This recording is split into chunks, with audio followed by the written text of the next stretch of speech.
Yo, what is going on, you guys? Today we are back to reacting some more Nick Crowley videos. So last time you guys seemed to enjoy the reacting to Smart Schoolboy video, and today we're going to be reacting to YouTube's Darkest Videos Part 4. Okay, I don't know why we're not reacting to Part 1 or to Part 2 or to Part 3 first, but we're gonna be reacting to the fourth one, okay? Warning, flashing lights shown. Okay, guys, you got the warning. The following video contains stories and videos that may be slightly disturbing for some. Viewer discretion is advised, guys. 2019, okay, and as you guys can see, patrons file I have into my a busy light bar off. in downtown LA for the start of an always entertaining open mic night.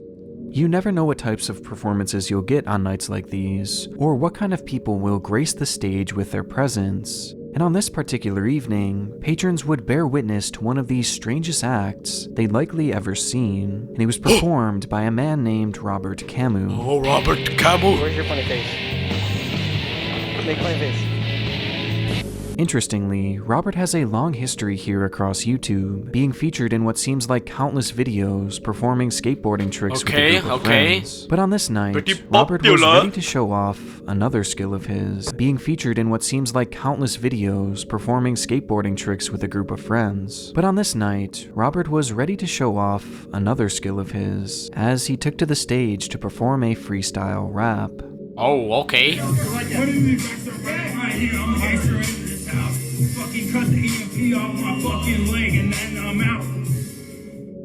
Starting out, the performance was, well, a little shaky to put it nicely, which was at least partially to blame on Robert's apparent drunken state. But a bad night of karaoke in isolation is nothing all that noteworthy. In fact, despite the lethal doses of cringe, many would actually view this as a great time, a funny memory, and even respect Robert for being so willing to go up there and just give it a try. Yeah, However, I guess, man. His performance wasn't quite finished yet, and after fumbling his way through the beginning of the song, Robert's lyrics take an unexpected turn. You don't even know my fucking news. I killed my bitch and buried that bitch in the fucking dirt. Trapped in my mouth because the cops trying to look for me and I'm fucking trying to jump. What? The messy video shows Robert as he raps the line, "I killed my bitch and buried that bitch in the fucking dirt," before muttering that he has to leave because the cops are looking for him. It was a bizarre moment to say the least, and despite many in the crowd trying to play off the line as a joke, with the MC even saying that it was an Eminem-inspired performance, others in the audience were more visibly concerned. And as it turns out, they had every right to be. No way, Well, we're inside bro. this bar, the King Eddie bar, and this is where Camus was standing when he did this rap version. And I guess the big question is, was it a confession? Parked out front of the establishment was Robert's gray Prius, and in the trunk of this Prius was a shovel, along with fresh dirt and fresh blood. Blood that belonged to his girlfriend, Amanda Custer. And coincidentally, that very day, Amanda Custer had been reported as missing after a neighbor had witnessed Robert carrying her limp body and placing it in the trunk of his car before driving off, only to emerge hours later, alone at this open mic night. In the moment, a bizarre performance was all this seemed to be, but today, many refer to this rap as being an actual confession, and in the end, this footage would ultimately be used in court and lead to Robert's conviction for the murder of Amanda Custer. Wow, that's even though insane. to this very day, her body has never been found. What? But if the words of Robert are to be believed, then it's sadly very likely that she's out there somewhere, buried deep in the dirt. R.I.P. man. For now, if you've seen Amanda Custer, police want to hear from you. It has been 3 days since Amanda Custer's been seen. Whoa, these are pretty good, I'm not gonna lie, bro. Some pretty good videos like this, okay? I'm doing a lot of scary things now, such as playing scary video games and reacting to scary YouTube channels. Where were you when it happened? Where was I? I don't know, that was a good very question. I don't know where I was at. But remember, people have to learn how to swim. It's great fun though, and something you can do Sinking. with all of your friends. Chapter 2 Sinking. During the summer of 2022 in Karei Yosef, Israel, a popular corporate villa had been rented out by a local marketing agency to host a company event. Pretty The awesome. location was highly sought after due to its large outdoor pool area, making it the perfect spot for employees to unwind and connect outside of their typical working environment. And on this day, the 21st of July, 50 employees of this company would gather at the party to enjoy the hot summer sun and the cool water of the pool. Okay, okay. And by all accounts, sounds pretty the party normal had so been going far. off Pretty without a normal. hitch. Until it happened. Uh-oh, what happened? As unsuspecting What partygoers were happened? hanging No. in and around the pool, some began to notice that the water level appeared to be receding, with one keen witness pulling out their What? phone to record the Oh, unfolding no. ordeal. Oh no. And just as they hit that record button, things would fall into complete chaos. What happened, bro? Oh crap, dude. Is someone gonna get sucked in? וואו, יש בולען בבריכה, קררה. Oh. Oh my goodness, bro.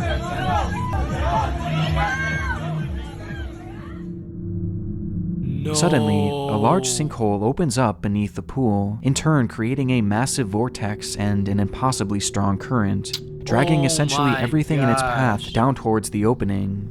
And within mere seconds, the pool, once completely filled with water, had become completely barren, with even the pool floats What disappearing beneath the surface of the earth. hell, brother? Luckily, at the time there were only about 6 partygoers in the pool, and That's 3 of good. them had immediately made their way to safety, but one man could be Okay. seen standing dangerously close to the newly Yeah, formed crater, I saw that even dude. slipping and falling Yeah, to the even slipped. ground just inches away from being pulled What an into idiot. its You opening. know he deserved to get sucked in by the water. Thankfully, current if he it did too had happen. managed to make his way to safety, but the 2 others weren't so lucky, as in the moments immediately before this video began, they had been sucked into the depths of the sinkhole. No. Of the 2, one would be able to quickly pull his way to safety, while the other was nowhere to be found.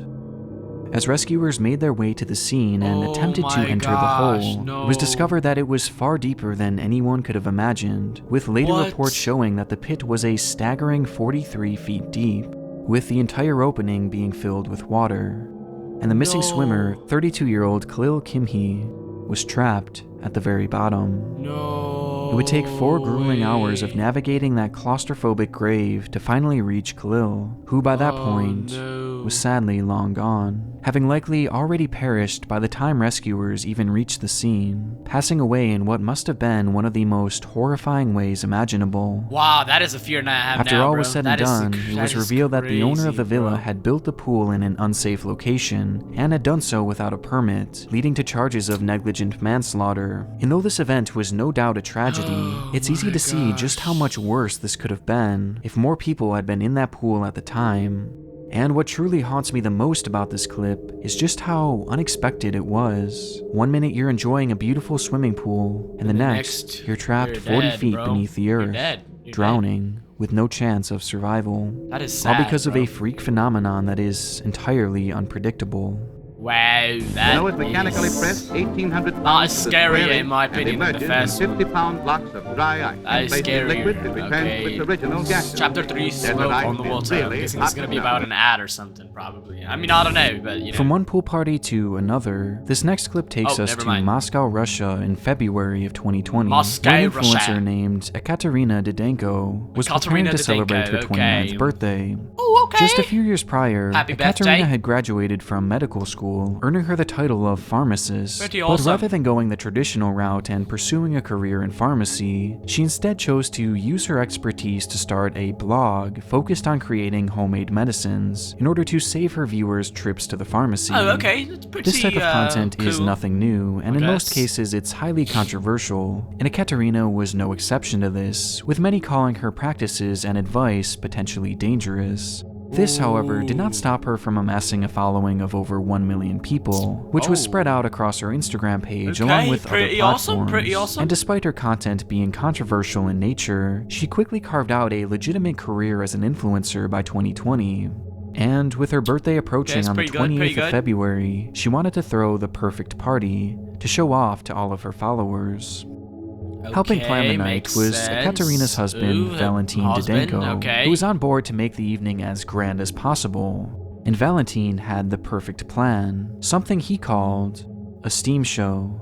Previously, the couple had booked a venue to accommodate all their guests, with one of the most appealing amenities being its swimming pool, and using his limited knowledge of science, along with inspiration from a somewhat viral trend at the time, Valentine thought of a way to turn that ordinary pool room into something extraordinary, by using dry ice to fill the entire room with steam, as dry ice combined with water creates an immediate dense fog, in turn creating his steam show. And so, as the party was going on and guests were having a great time, Valentine decided to reveal the main event, and brought all the partygoers into the room, giving them gowns and goggles to wear, before dumping a box full of dry ice into the water. Oh man, this is gonna go bad, isn't it? Oh my god, It's gonna go terrible, man. Материал. Только что обновленный. Газообразное состояние. What the heck is gonna happen, bro? What's gonna happen? I already know something bad's gonna happen. Just tell me. Just tell me, just show me. Okay. Oh no. Okay. Doesn't look too unsafe so far. Okay, looks pretty normal. Instantly, the pool disappears within a cloud of gas, creating the incredible show that both Ekaterina and Valentine had dreamed of, with Ekaterina herself pulling out her phone to record the moment. And quickly, it became apparent that the pool wasn't just for show, as Valentine himself suddenly dives into the mist, disappearing within its hidden water. Oh my gosh. No way he did that. Oh, they had to censor it. But there was just one problem. The chemical reaction that happens when dry ice and water connects doesn't just cause the formation of mist. It causes the formation of carbon dioxide that is produced in such a highly concentrated form that it appears as fog, meaning that the cloud we are seeing here is made entirely of straight CO2, which in such high concentration is toxic to humans, with it causing shortness of breath and eventual asphyxiation. And though Ekaterina's recording shows the group having the time of their lives, no one realized that when that dry ice was placed in the pool, it had in turn placed all of their lives in danger. Making matters worse, Valentine wanted the show to be as long-lasting as possible, and in turn ordered the doors to be closed in order to keep that fog inside the small room, meaning that there was very little ventilation to filter out this toxic gas, making the levels of CO2 not just very dangerous, but incredibly deadly. Wow. Okay, and Valentine nice, just dove directly into its heart. Wow, good job, Valentine. He's not getting back up from there, is he? He would break the surface just one time after this, and although the crowd cheers him on, believing he's just splashing around and having some fun, he's dying. At this moment, his lungs were filling with fluid, and he was suffocating to death, as below the water he was drowning, and on its surface he was suffocating. He was trapped, with the only outcome being death. Oh my Ekaterina then turns the camera on herself, revealing another man entering the water, as she's laughing and yelling in amusement. And behind her, all of her friends are seen recording the ordeal, oblivious to the fact that Valentine was now dying at the bottom of the pool. They were far too distracted trying to get the perfect shot for their own social media pages. In the end, it truly was the spectacle that Valentine and Ekaterina had dreamed of. Shortly after the recording had ended, partygoers would finally realize that something was terribly wrong, as some began to experience shortness of breath that eventually caused them to pass out. Meanwhile, others began to feel sharp pains throughout their body that were eventually learned to be the result of chemical burns. Oh my goodness. Once the room was finally evacuated, 3 partygoers would be unaccounted for, as Natalia Manakova, Yuri Elfarov, and Valentine were left in the foggy room, dead at the bottom of the pool. Wow, so they all died. What should have been the perfect day for Ekaterina had instead ended with her becoming a widow. And as off-putting as this video is, many would point to Ekaterina's behavior following the incident as even more unusual. Immediately after the incident occurred, Ekaterina would start her grieving process by posting this video for the world to see, and subsequently vlogging her experience at the hospital and documenting the death of her husband. Oh my goodness. I'm alive. I'm behind the doors. Wow. I feel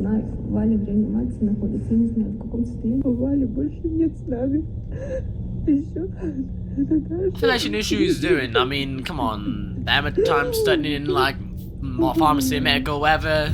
It was no way admittedly they a know bit how bizarre, dangerous as many it was, accused her of right? exploiting the death of her husband to gain internet followers, with further questions being posed as to why she hadn't considered the deadly effects of dry ice and water, Right, like as what? after all, she was an expert in the field of science. Right. The scrutiny towards Ekaterina became so intense at one point that Russian authorities launched an investigation into her actions, claiming that it may be possible to charge her for causing death by negligence, though to my knowledge, nothing ever came of this. Oh my goodness. Just 5 whole months after the incident, Ekaterina would remarry, with those initial posts documenting the death of her first husband, leading to her gaining an additional 500,000 followers.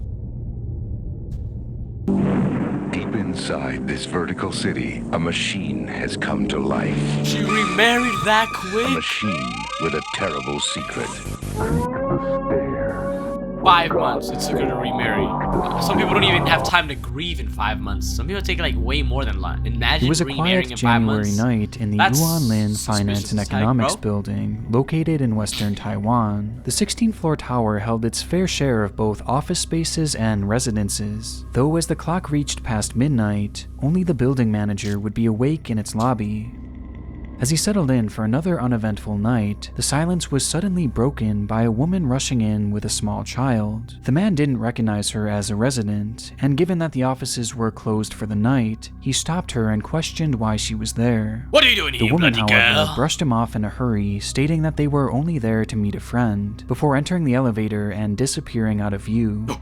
According to the man, he felt a bad omen in the air after the encounter, and only grew more concerned as the morning arrived, and the woman had yet to come down Reaper and says exit that, the by the way. building. Back to the So out video. of curiosity, the manager turned to the building's CCTV footage to Okay. determine where the two had gone, only to see this. Oh no, what are we gonna see? Okay, this looks to be a man. Oh wait, didn't they say it was a woman? Oh, I don't know, my bad. What the heck? They just undressed. A little bit. Okay, looks like he would be carrying the person. Okay, and then they just leave their clothes in there. Nice. Inside the elevator, the woman begins hitting the button to floor 11 in what seems to be a panic, and as the doors Right around close them. behind her and her child, she then removes her coat and places it on the ground, before doing the same with her kid. When the elevator then reaches their desired floor, she quietly slips off her shoes and exits in a hurry. It's unusual footage, as their behavior just seems slightly off, and it's yeah, made all the correct. more disturbing due to what they could or couldn't see on the cameras after that. Why did they got Upon such exiting the horrible elevator, the pair are cameras? seen walking down the hallway on floor 11 in this grainy footage recaptured by the man's cell phone, with the two heading in the 2008, general direction of the stairwell, which also happened to be the sole entrance to the roof. And from there, the two aren't seen again. Noting this, the manager immediately began fearing the worst, as their bizarre behavior coupled with the route seemingly leading to the roof could only mean one thing. And quickly, the police were called for what they believed to be a cleanup job, figuring that the two had jumped off the roof. This belief was further fueled by the woman's actions in the elevator, as removing one shoe prior to is apparently a somewhat common thing in Asian countries, as they don't want to track dirt into the afterlife. However, once officers arrived on scene and searched the entire perimeter of the building, there was no sign of the mother and daughter, not even a single trace of blood, meaning they couldn't possibly have jumped. Police would then look through the entirety of the footage and review the positioning of the cameras, only to determine that virtually all exits were covered by the watchful eyes of their CCTV. If these two had left the building, they would surely have the footage to prove it, though while sifting through the entire night, this moment was the last they'd ever be seen on camera. So if they hadn't jumped and if they hadn't left, then they must be somewhere in the building, they thought, which led to a full-scale search of the complex, with officers going door to door searching every nook and cranny. However, while asking around, not a single resident had seen the pair that night, or even heard them for that matter. And when their initial sweep was concluded, the police would be left empty-handed, only uncovering just a few set of clues. For starters, they would find the clothes and shoes left behind on the elevator, and they would also find the woman's moped which she had driven to the building. And finally, they would find a single suitcase found vacant on the top steps leading to the roof. Police would go on to describe this piece of luggage as suspicious, but never revealed its true contents. In fact, following an initial report, they would never give confirmation as to whether it was involved in this case or not. Either way, it led them to a dead end, as they believed these two could not have possibly left that building, though at the same time, they clearly weren't there. Multiple times after this, the building would be searched and searched again, even as recently as 2013, when they would go as far as to check the water pipes and even the water tank itself, which was inspired by an unfolding case of a similar nature halfway across the world, but no trace of the pair was ever discovered. Immediately after this footage was taken, these two vanished into thin air. That is crazy. Following the disappearance, local news would broadcast the footage where a man named Zhang would come forward stating that this was his wife and 4-year-old daughter. The woman's surname was Leo, and the pair had 4 children together, though their relationship was anything but perfect. Multiple reports claim that on that very night, the two had gotten into an argument, with some going as far as to say that Zhang had actually abused her, causing her to leave the home in a hurry, grabbing only their youngest daughter. Meanwhile, their eldest daughter would go on record stating that Leo had told her that they were going to visit a friend's house just for a few days, only to never return. Wow. Despite the significance of discovering the identity of this woman and her daughter, it would ultimately fail to help solve the case, as there have been no sightings of these two since this moment, turning this into one of Taiwan's most mysterious cases of all time. And in the region, 3 major theories have emerged. First, many locals in the area believe that something otherworldly happened to these two, with one resident at the time stating, "I think they entered another time and space." This belief is actually so strong that even as of just a few years ago, that 11th floor is practically left vacant, as the only remaining family on that floor claims that everyone moved out of fear of the supernatural surrounding the incident. Another long-lasting theory was that the two were still somewhere in the building, having potentially taken their lives or just gotten stuck there. And officials believed this for years after the case, assuming that eventually someone would happen upon them. Though that day has never come, and due to the extreme summer heat in the region, it's likely that the smell alone would have led to their discovery by now. Which brings us to our third theory, that somehow the two had actually managed to leave the building without detection.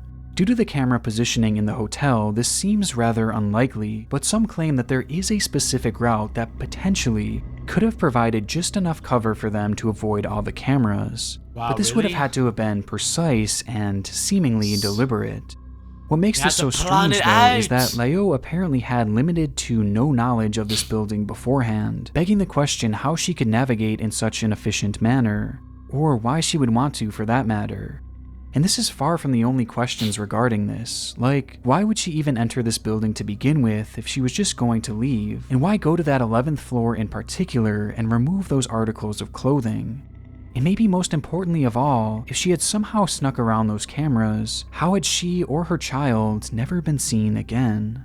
Nothing about this case makes any sense, and honestly, what happened to these two at this point is anyone's guess, as this is practically all the information available on their disappearance. Since then, there have been no sightings, no use of their health insurance, no use of their bank account, and their daughter's records show that she has never been enrolled to another school. It's almost as if they evaporated into that cold night air. Part of me hopes that this was all an attempt to flee an abusive relationship, and that somehow this was all just a distraction for these two to escape and start a new life elsewhere, which could explain that supposed friend they were going to meet, why they shed their coats, and how they managed to sneak out of there in the first place. But things of that nature are easier said than done, and I can't help but get a sinking feeling that they are no longer with us, as surely at some point, some trace of them would have appeared by now. But unfortunately, an absolute conclusion is something that perhaps we may never get. Like how? And instead, they're just we're simply gone, left bro. with this chilling video, which is undoubtedly one of YouTube's darkest.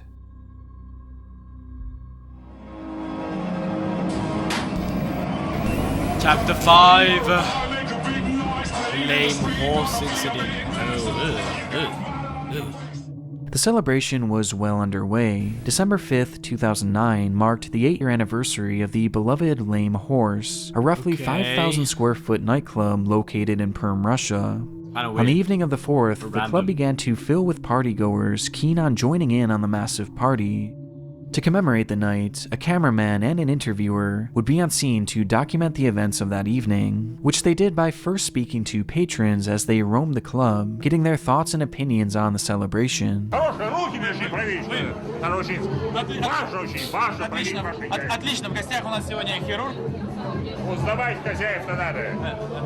The night all seemed to be in good fun, and it was only just beginning for most, with the party set to go all throughout the night, and as the recording continues, it's clear that the club had big plans to bring in this new year. Following the interviews, the footage shows us a view of the dance floor, which was occupied by a group of performers who had been hired to energize the crowd and further build the hype of the night. The organizers had even hired an MC for the evening, whose job was to keep the party alive.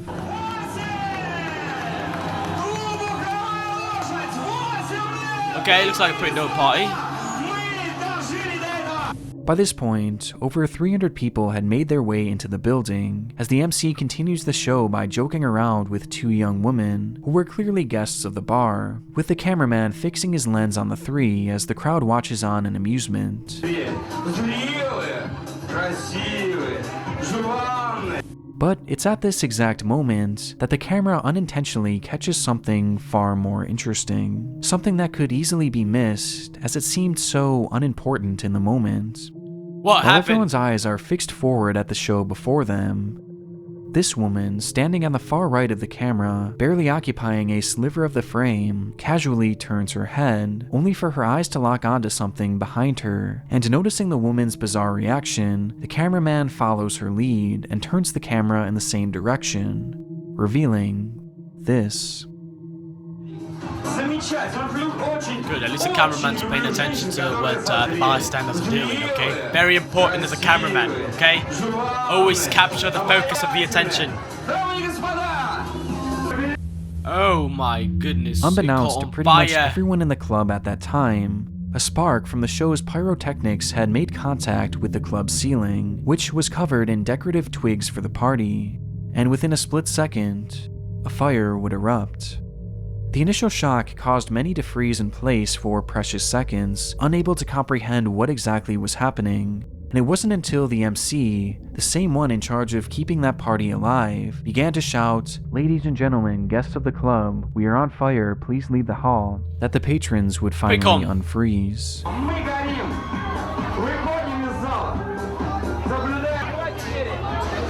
Wow, man, all up because of a little fire, the whole party's ruined now. You got no pussy too. Wow. It just began, Following man. this announcement, the crowd flew into a panic, desperately making their way to the exit, which is where the first fatal issue arose. The club supposedly had 2 exits, one through the front door and the other located behind the stage. However, that second exit had no signs indicating where it was, meaning that practically no one in the room knew that it was even there. Because of this, most of the patrons began pushing towards that one main exit. Oh no. Upon making his way into the hallway, the cameraman reveals the exit and, in turn, another devastating issue. In order to control the crowd going into the venue earlier that night, one of the 2 doors at the front entrance was locked, meaning that this small opening was the only means of escape for the 300+ people trapped inside. And to make matters worse, by this point, the entire venue was now shrouded in smoke. Oh no. Oh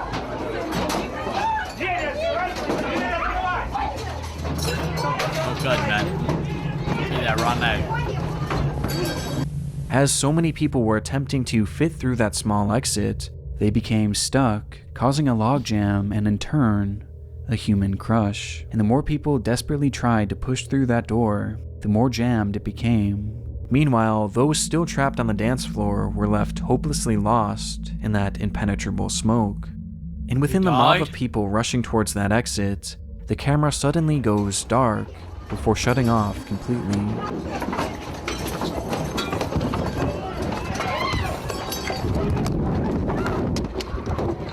Good, man. Yeah, right now. It's not good. It's not looking too good for them. Okay,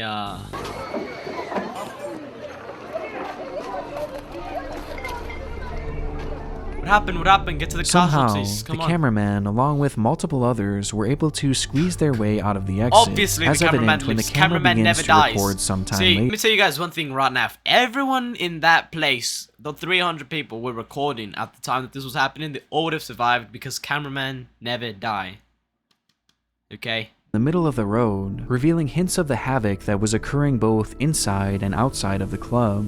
But tragically, this is where one last fatal factor was added to the equation, which was highlighted by a quote from a survivor and one of the very first people to escape the club.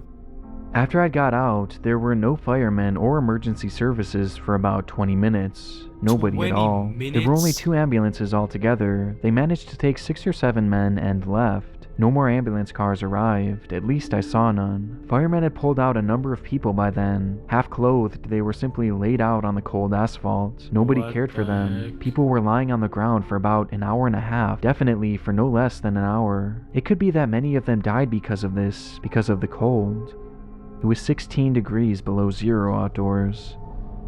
In what has since been heavily criticized, and rightfully so, the emergency response team only fueled the intensity of this disaster, as many of those trapped inside were left to their own devices, and those who were rescued were laid out on the street with severe injuries, and most of their clothes burned off, forced to lie there unable to move for over an hour in the freezing cold. It's unknown how many deaths were caused by this alone, but if these first-hand accounts are to be believed, it's likely that many were.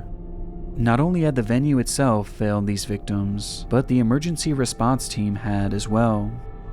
Ultimately, 101 people would die on the scene that day, and an additional 55 perished later in the hospital, with the catastrophe amassing a death toll of 156 total people, making it the deadliest fire in Russia since the fall of the Soviet Union.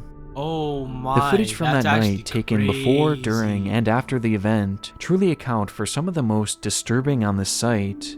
But 2 moments in particular have always stuck in my mind. The first being that initial stunned reaction from the lady just off screen, as she had noticed what was transpiring before anyone else, and the other being that first reveal of the small fire on the ceiling that would so quickly and so savagely engulf the entire building and claim the lives of so many.